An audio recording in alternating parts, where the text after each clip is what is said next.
দ্বিতীয় নম্বর যে সুন্নাত, সেই সুন্নাত হলো হুসনুত তাসমিয়া, ভালো একটা নাম রাখা। সন্তান ভূমিষ্ঠ হওয়ার পরে দিনের দিন তার ভালো একটা কি রাখা, নাম রাখা। এখানে হয় যত ভেজাল, এই নাম রাখা নিয়ে কত ভেজাল, আজীব ব্যাপার।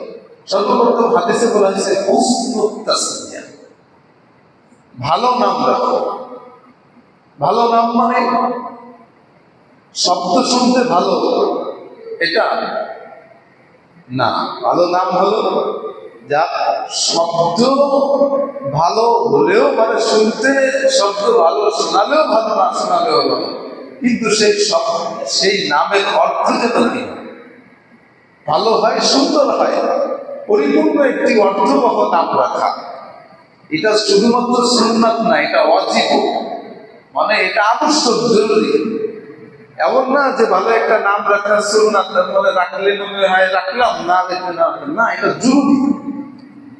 মুসলমান পিতা মাতার জন্য জরুরি সন্তানের একটা ভালো নাম রাখা। ভালো নামের অনেক প্রভাব রয়েছে, অনেক প্রভাব, যেমনটা খারাপ নামেরও অনেক কি আছে, প্রভাব আছে। এবং নাম এমন একটা জিনিস, নাম, এই নামের প্রভাব সরাসরি বাচ্চার উপর পড়ে, সরাসরি।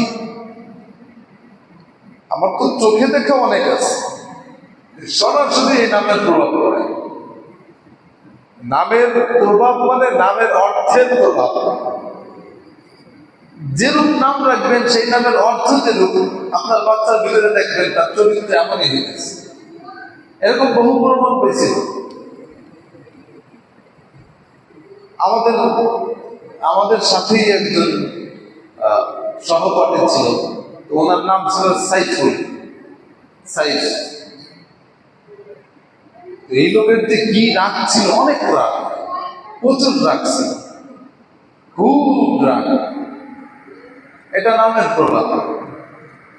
কারণ সাইফ নামের অর্থই হলো তরবারি।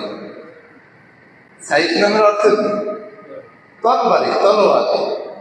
তলোয়ার কি শান্ত না অশান্ত? হ্যাঁ, রাগী নাকি নীরব? রাগী। এই জন্য দেখবেন যে সাইফুল নামের অধিকাংশ যারা আছে সবাই রাগান্বিত থাকে, মেজাজ চলা থাকে। এটা নামের প্রভাব। প্রত্যেকটা নামের একটা ভালো প্রভাব হচ্ছে, একটা খারাপ প্রভাব হচ্ছে। আপনার নাম যেমন হবে ঠিক প্রভাবটা তেমন হবে। যেমন